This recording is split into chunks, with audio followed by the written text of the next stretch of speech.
اور تفسیر جو ہے اس آیت کی، جس میں البخاری جو ہے انہوں نے لکھا ہے، ابن عباس نے کہا رسول اللہ صلی اللہ علیہ وسلم نے فرمایا قال اللہ تعالی کذبنی ابن آدم ولم یکن لہ ذالک وشتمنی ولم یکن لہ ذالک فاما تکذبوہ ایایا فیزعم ان لا اقدر ان اعیدہ کما کان واما شتمہ ایایا فقولہ لی ولدا فسبحانی ان اتخذ صاحبتا او ولدا.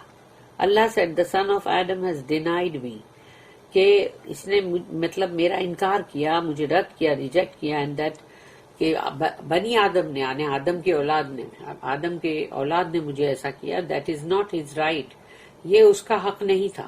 he has insulted me، اس نے میری بے عزتی کی، and that is not his right، اور یہ بھی اس کا کوئی حق نہیں تھا. as for the denial of me he claimed that I am unable to bring him back as he used to be resurrected، یعنی کہ اس نے جو میرے مطلب میرا انکار کیا، مجھے رد کیا، تو اس نے یہ دعویٰ کیا کہ میں اسے واپس نہیں لا سکتا دوبارہ، یعنی دوبارہ اٹھا نہیں سکتا. as for his insulting me he claimed that I have a son، اور رہی اس نے میری جو بے عزتی کی ہے وہ یہ بول کر کے میرا بیٹا ہے. all praise is due to me، تمام حمد اور جو تعریف ہے وہ میری ہی ہے. it is unbefitting that I should have a wife or son، اور یہ میری شان کے خلاف ہے، اللہ کہتا ہے کہ میری کوئی بیوی اور بیٹا.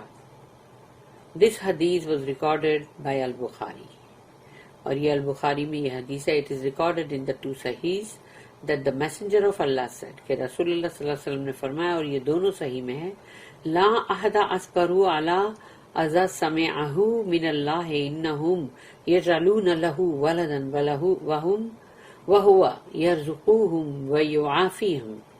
No one is more patient when hearing an insult than Allah، اس سے بڑھ کر صابرین کوئی نہیں کہ ایک بے عزتی کو سننے کے بعد، یعنی اللہ نے جو صبر کیا تو اللہ سے بڑھ کر صبر کرنے والا کوئی نہیں. They attribute a son to him، اور اللہ کا بیٹا بنا رہے ہیں. Yet he still gives them sustenance and health، اس کے باوجود بھی اتنی گھری ہوئی گھنونی بات اللہ کے اوپر وہ کہہ رہے ہیں، اس کے بعد بھی اللہ ان کو رزق عطا کر رہا ہے، ان کو پال رہا ہے، پوس رہا ہے، ان کو ہیلتھ بھی دے رہا ہے. عافیت وہی ہے، ہیلتھ، تمام اچھائی آ جاتی اس میں. Everything is within Allah's grasp، اللہ کی اختیار، اللہ کی پکڑ کے اندر سب کچھ ہے. کل اللہ قانتون، اللہ said and all are قانتون to him، سب کے سب اس کے قانتون ہیں. ابن ابی Hatim said that Abu Sa'id al-Ashaj informed that the Asbat informed that them from Mutarrif, from Atiyah, from Ibn Abbas, who said that قانتین means they pray to him. قانتین کا مطلب ہے وہ اس کی عبادت کرتے ہیں. پھر اکرمہ ابو مالک جو ہے انہوں نے کہا اس کا مطلب ہے قانتون کا، کہ قانتون ٹو ہم کا مطلب ہے باؤنڈ ٹو ہم ان سرویٹیوڈ ٹو ہم، کہ وہ ورشپ کر رہے ہیں اللہ کی. سعید بن جبیر said that قانتون is sincerity، یعنی کہ مطلب اخلاص ہے اس کے اندر. اور الرابی بن انس جو ہے انہوں نے کہا اس کا مطلب ہے اسٹینڈنگ اپ بفور ہم آن دا ڈے آف ریزریکشن، قیامت کے دن اللہ کے سامنے کھڑے ہونا. آلسو سدی said کہ اس کا مطلب ہے قانتون ٹو ہم کا مطلب ہے obedient on the day of resurrection, قیامت کے دن، حشر کے دن اللہ کی فرما برداری. خاصف said that مجاہد said کہ قانتون ٹو ہم کا مطلب ہے obedient، یعنی فرما بردار. He says be a human and he becomes a human، کہ جب اللہ یہ کہتا ہے کہ انسان بن جا تو وہ انسان بن جاتا ہے. He also said Allah says be a donkey and it becomes a donkey، اور اگر اللہ یہ کہے کہ تو گدھا بن جا اور وہ تو گدھا بن جائے گا نا.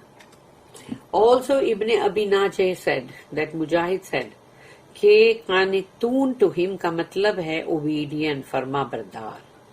Mujahid also said the obedience of the disbeliever occurs when his shadow prostrates, while he hates that.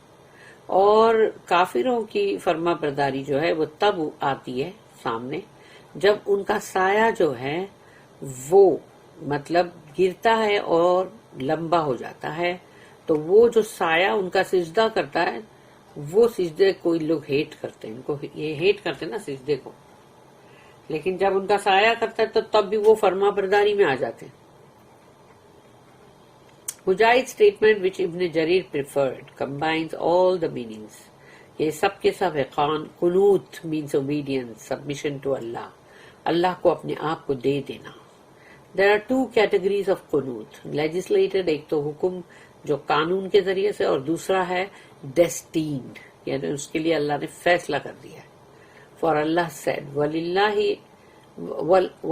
يَسْجُدُ مَنْ فِي السَّمَاوَاتِ وَالْأَرْضِ طَوْعًا وَكَرْهًا وَظِلَالَهُمْ بِالْغُدُوِّ وَالْآصَالِ، اور یہ سورہ نمبر 13 سورہ رعد آیت number 15، and unto Allah alone falls in prostration whoever is in the heavens and the earth، اور اللہ کے ہی سجدے میں گرتے ہیں جو کچھ بھی ہے آسمان و زمین میں، ولنگلی اور انولنگلی، چاہتے ہوئے یا نہ چاہتے ہوئے، تو پھر سجدہ تو کر رہا ہے ان کا۔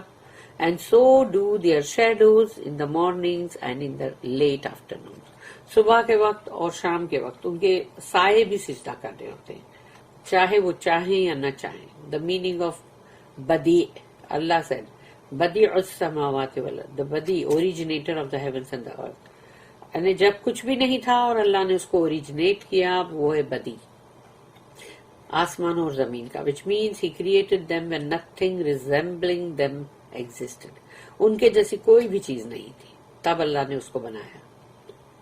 مجاہد السدی said that this is the linguistic meaning for all new matters are called بدع، ہم بدعت بولتے ہیں نا نئی چیزوں کے لیے، کوئی بھی نیو چیز ہوتی ہے بدعت ہے، بدعت ہے۔ Muslim recorded the messenger of Allah saying فَإِنَّ كُلَّ مُحْدَثَةٍ بِدْعَةٍ، every innovation in religion is a bid'ah، دین کے اندر جو بھی نئی چیز لائیں گے وہ بدعت ہے۔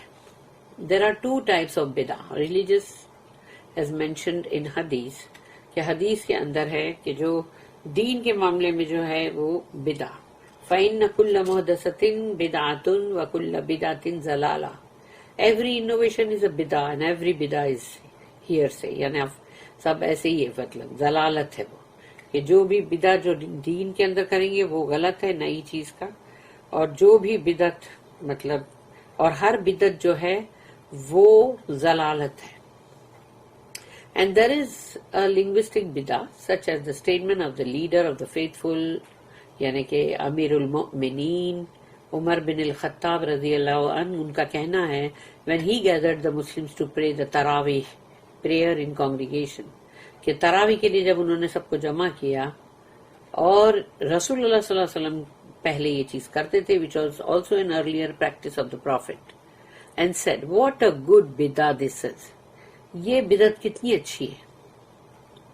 ابن جریر said thus the meaning of the ayat 116 and 117 جو ہے اس کا meaning ہے becomes Allah is far more glorious than to have had a son for he is the owner of everything that is in the heavens and earth، وہ مالک ہے ہر چیز کا، مالک کا باپ بن جاتا ہے تو اس کا کوئی بیٹا نہیں۔ all testify to his oneness، سب گواہی دیتے ہیں کہ لا الہ الا اللہ، to their submissiveness to him، اور یہ کہ اللہ کو تم اپنے آپ کو پورا دے دیتے ہو۔ He is their creator and maker، اللہ ان کا بنانے والا ہے، خالق اور مالک۔ Without created precedents he shaped the creatures in their current shapes، اس سے پہلے کہ ان کی کوئی ایسی مثال بھی نہیں تھی اور اللہ نے ان کا وہ مطلب چہرہ، مہرہ، شیپ وہ سب بنایا۔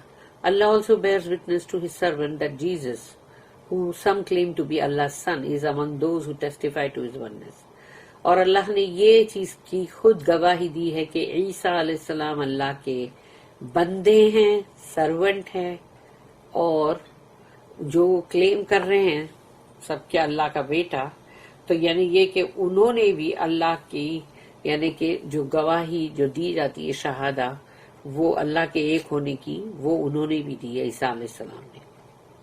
Allah stated that he created the heavens and the earth out of nothing and without precedent، اس کی مثال جیسا کوئی بھی نہیں تھا اور اللہ نے بنایا آسمان اور زمین کو۔ He created Jesus, اور اللہ نے عیسیٰ علیہ السلام کو بھی بنایا the Messiah with his power and without a father. اللہ نے اپنے پاور سے بغیر باپ کے مطلب اللہ نے ان کو بنایا عیسیٰ علیہ السلام کو. This explanation from Ibn Jarir, may Allah have mercy upon him, is very good and correct. اور یہ بالکل صحیح ہے. اللہ said وَإِذَا قَضَى أَمْرًا فَإِنَّمَا يَقُولُ لَهُ كُن فَيَكُونُ. تو جب وہ کسی چیز کا فیصلہ کرتا ہے when he decrees a matter, he only says it to be, he says it be and it is. وہ کہتا ہو جا اور ہو جاتا ہے.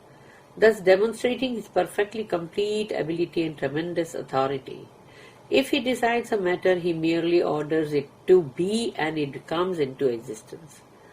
تو اللہ جو ہے اس کا پاور ہے, اس کا مطلب سند ہے, اس کی مطلب سلطان ہے, اور جب بھی وہ کوئی معاملے کے لیے کوئی ڈیسیژن میک کرتا ہے تو کہتا ہے بی اور وہ ہو جاتا ہے, اس کا وجود آ جاتا ہے. Similarly, Allah said, إِنَّمَا أَمْرُهُ إِذَا أَرَادَ شَيْئًا أَن يَقُولَ لَهُ كُن فَيَكُونُ. سورہ مطلب 36 سورہ یاسین کی آیت نمبر 82 میں Verily his command when he intends a thing. اور اس کا حکم تو یہ ہے کہ جب وہ ارادہ کرتا کسی چیز کا is only that he says to it be and it is. تو وہ اس سے کہتا ہے ہو جا اور وہ ہو جاتا ہے. Verily, our word unto a thing when we intend it is only that we say unto it be and it is. یہ سورہ نحل 16 اور آیت نمبر 40 کہ یقیناً ہمارا ورڈ تو یہ ہے, ہمارا قول, کہ ہم جب کی کوئی چیز کا ارادہ کرتے ہیں ہم کہتے ہو جا اور وہ ہو جاتا ہے. پھر آیت نمبر 54 سورہ قمر وما امرنا الا واحدۃ کلمہم بالبصر and our commandment is but one. اور ہمارا امر, ہمارا کمانڈمنٹ تو ایک ہی ہے, as the twinkling of an eye, ایک آنکھ کا جھپکنا. So Allah informed us that he created Jesus by merely saying be and he was. تو اللہ نے ہمیں یہاں بتا دیا کہ عیسیٰ علیہ السلام کے لیے اللہ نے کہا ہو جا اور وہ ہو گئے. And as Allah willed, innam masala Isa inda Allah kamasali Adam خلقہ من تراب ثم قال له كن فيكون. سورہ نمبر 3 سورہ آل عمران آیت number 59. Verily the likeness of Isa, یعنی Jesus, before Allah is the likeness of Adam.